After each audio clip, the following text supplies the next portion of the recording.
सारे संसार के कर्ता भगवान विष्णु, देवी लक्ष्मी, देवी सरस्वती तथा श्री गुरु जी के चरण कमलों में नमस्कार करते हुए मैं माघ मास महात्म्य का 3रा अध्याय सुनाती हूँ। तब राजा दिलीप कहने लगे कि महाराज, यह पर्वत कितना ऊंचा और कितना लंबा चौड़ा है। तब वशिष्ठ जी कहने लगे कि 36 योजन, 1 योजन 4 कोस का होता है। 36 योजन ऊंचा, ऊपर चोटी में 10 योजन चौड़ा और नीचे 16 योजन चौड़ा है, जो हरी, चंदन, आम, मदार, देवदार और अर्जुन के वृक्षों से सुशोभित है। दुर्भिक्ष से दुखी होकर इस सुंदर पर्वत को फल फूलों से परिपूर्ण देखकर भृगु वहीं रहने लगे और यहाँ पर कंदराओं, वनों और उपवनों में बहुत दिनों तक तप करते रहे। इस प्रकार जब भृगु ऋषि वहाँ पर अपने आश्रम पर रह रहे थे तो एक विद्याधर अपनी पत्नी सहित उतरा। वे अत्यंत दुखी थे। उन्होंने भृगु ऋषि को प्रणाम किया और ऋषि ने बड़े मीठे स्वर में उनसे कहा कि हे विद्याधर, तुम बड़े दुखी दिखाई देते हो, इसका क्या कारण है? तब विद्याधर कहने लगा कि हे महाराज, पुण्य के फल को पाकर, स्वर्ग पाकर, दैवतुल्य शरीर पाकर भी मेरा मुख व्याघ्र जैसा है। यही कारण मेरे दुख और अशांति का है। न जाने किस पाप का फल है। मेरे चित्त की व्याकुलता का दूसरा कारण भी सुनिए।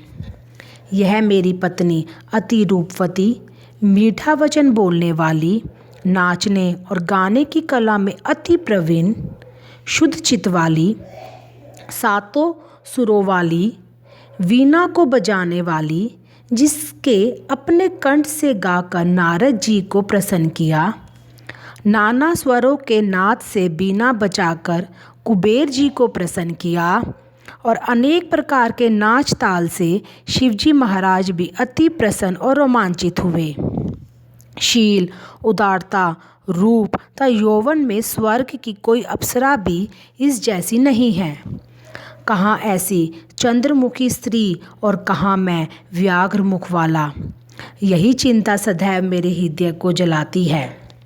विद्याधर के ऐसे वचन सुनकर तीनों लोकों की भूत, भविष्यत और वर्तमान की बात जानने वाले तथा दिव्य दृष्टि वाले ऋषि कहने लगे कि हे विद्याधर, कर्म के विचित्र फलों को प्राप्त होकर ज्ञानी पुरुष भी मोह को प्राप्त हो जाते हैं। मक्खी के पैर जितना विष भी प्राण लेने वाला हो जाता है। छोटे छोटे पापों का फल भी अत्यंत दुखदायी हो जाता है। तुमने माघ मास की एकादशी का व्रत करके द्वादशी न आने तक शरीर में तेल लगाया, इसी पाप कर्म से व्याघ्र हुए। एकादशी के दिन उपवास करके द्वादशी को तेल लगाने से राजा पुरवव ने भी कुरूप शरीर पाया था। तब वह अपने कुरूप शरीर को त्याग कर दुखी होकर हिमालय पर्वत पर देव सरोवर के किनारे पर गया। प्रीतिपूर्वक शुद्ध स्नान कर कुशा के आसन पर बैठकर भगवान कमल नेत्र, शंख, चक्र, गदा, पद्म के धारण करने वाले पीताम्बर पहने, वन माला धारण किए हुए विष्णु का चिंतन करते हुए राजा पुरुरवा ने 3 माह तक निराहार रहकर भगवान का चिंतन किया।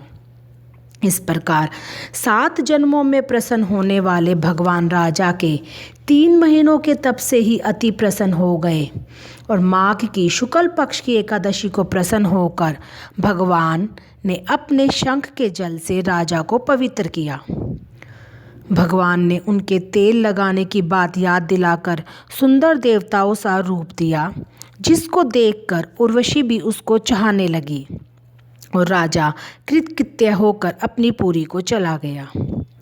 भृगु ऋषि कहने लगे कि हे विद्याधर, इसलिए तुम क्यों दुखी होते हो? यदि तुम अपना यह राक्षसी रूप छोड़ना चाहते हो तो मेरा कहना मानकर जल्दी ही पापों को नष्ट करने वाले हेमकूट नदी में माघ में स्नान करो। जहाँ पर ऋषि सिद्ध देवता निवास करते हैं। अब मैं इसकी विधि बतलाता हूँ। तुम्हारे भाग्य से माघ मास आज से 5वें दिन ही आने वाला है। पोष शुक्ला एकादशी से इस व्रत को आरंभ करो। भूमि में सोना, जितेंद्रिय रहकर दिन में 3 समय स्नान करके महीना भर निहारा रहो। सब भोगों को त्याग कर तीनों समय भगवान विष्णु का पूजन करो। जब तुम द्वादशी को शिवजी स्तोत्र और मंत्रों से पूजन करोगे तो तुम्हारा मुख देखकर सभी चकित हो जाएंगे और तुम अपनी पत्नी के साथ सुखपूर्वक क्रीड़ा करोगे। माघ मास के प्रभाव को जानकर सदा माघ में स्नान करो। पाप और दरिद्रता से बचने के लिए मनुष्य को सदा यत्न से माघ मास का स्नान करना चाहिए। स्नान करने वाला इस लोक तथा परलोक में सदा सुख पाता है। वशिष्ठ जी कहते हैं कि हे दिलीप, भृगु जी के यह वचन सुनकर वह विद्याधर अपनी स्त्री सहित उसी स्थान पर पर्वत के झरने में माघ माह का स्नान करता रहा और उसके प्रभाव से उसका मुख देव श्रीद हो गया और वह मणिग्रीव पर्वत पर आनंद से रहने लगा। और भृगु जी की नियम की समाप्ति पर शिष्यों सहित इवा नदी के तट पर आ गए। विष्णु भगवान की आरती। ओम जय जगदीश हरे स्वामी, जय जगदीश हरे। भक्त जनों के संकट, दास जनों के संकट क्षण में दूर करे। ओम जय जगदीश हरे। जो ध्यावे फल पावे, दुख विन से मन का स्वामी, दुख विन से मन का। सुख संपत्ति घर आवे, सुख संपत्ति घर आवे, कष्ट मिटे तन का। ओम जय जगदीश हरे। मात पिता तुम मेरे, शरण गहूँ मैं किसकी स्वामी, शरण गहूँ मैं किसकी। तुम बिन और न दूजा, प्रभु बिन और न दूजा, आस करूँ जिसकी। ओम जय जगदीश हरे। तुम पूरन परमात्मा, तुम अंतर्यामी स्वामी, तुम अंतर्यामी। पार ब्रह्म परमेश्वर, पार ब्रह्म परमेश्वर, तुम सबके स्वामी। ओम जय जगदीश हरे। तुम करुणा के सागर, तुम पालन करता स्वामी, तुम पालन करता। मैं मूरख खल खामी, मैं सेवक तुम स्वामी, कृपा करो भरता। ओम जय जगदीश हरे।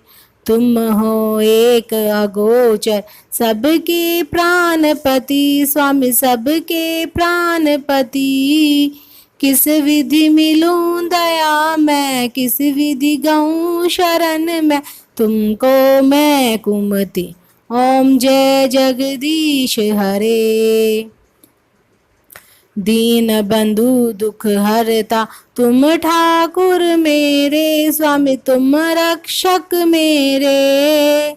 अपने हाथ उठाओ, दया कर चरण लगाओ, द्वार पड़ा मैं तेरे। ओम जय जगदीश हरे। विषय विकार मिटाओ, पाप हरो देवा स्वामी, कष्ट हरो देवा। श्रद्धा भक्ति बढ़ाओ, श्रद्धा प्रेम बढ़ाओ, संतन की सेवा। ओम जय जगदीश हरे। बिलनी के बेल, सुदामा के चावल, रुचि रुचि भोग लगे स्वामी, रुचि रुचि भोग लगे। ऐसे दीन दयालु, ऐसे भक्त कृपालु, सबके कष्ट हरे। ओम जय जगदीश हरे। तन मन धन सब कुछ है तेरा स्वामी, कब कुछ है तेरा। तेरा तुझको अर्पण, तेरा तुझको अर्पण, क्या लागे मेरा। ओम जय जगदीश हरे। श्री जगदीश जी की आरती जो कोई नर गावे, स्वामी जो कोई जन गावे। कहत शिवानंद स्वामी, कहत हरि हर स्वामी, मन वांछित फल पावे। ओम जय जगदीश हरे।